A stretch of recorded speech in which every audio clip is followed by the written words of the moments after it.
गधे का नाम था डंकी। वो था भोला, मेहनती, लेकिन एक बात बहुत अजीब थी, उसकी ज़बान थी एकदम काली। जैसे ही डंकी बोलता, बाकी जानवर डर जाते। उसकी ज़बान की वजह से जंगल में अफवाह फैल गई कि डंकी जो कहता है वही होता है।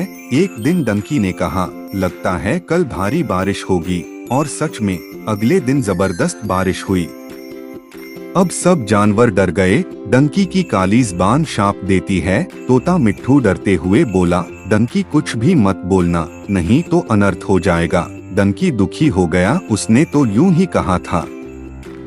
अब डंकी अकेला रहने लगा, ना किसी से बात करता, ना मुस्कुराता। जंगल में उसकी काली ज़बान को शाप मान लिया गया था।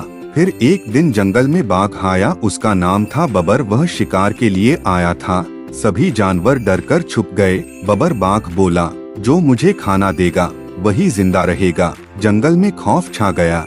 अब जानवरों ने सोचा, क्यों न डंकी से ही कहें कुछ बोलने को, शायद उसकी काली ज़बान से बाघ भाग जाए। डंकी को बुलाया गया। डंकी बोला, अगर बबर ने किसी को नुकसान पहुंचाया तो उसे जंगल की आत्माएं खा जाएंगी।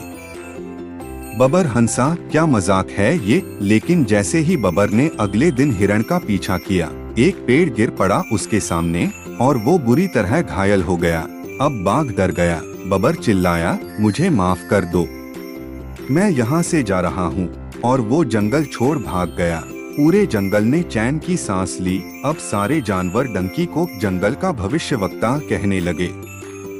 लेकिन डंकी उदास था। उसने कहा, मैं जादूगर नहीं हूँ, मेरी ज़बान काली है, लेकिन दिल साफ है। जो बातें मैं कहता हूँ वो बस अंदाजा होता है, और कभी कभी वो सच हो जाती हैं।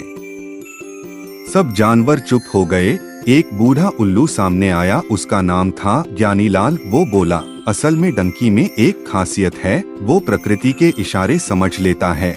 उसे मौसम, आवाजें और जानवरों का व्यवहार देखकर अंदाजा लग जाता है कि क्या होने वाला है। सबने मिलकर कहा, डंकी की ज़बान काली नहीं, समझदारी से भरी है। हम गलत थे। डंकी मुस्कुरा उठा। अब वो अकेला नहीं था। उस दिन से डंकी को जंगल का सलाहकार बना दिया गया। वो सबकी मदद करता, पर अब बिना डरे, बिना चुप रहे।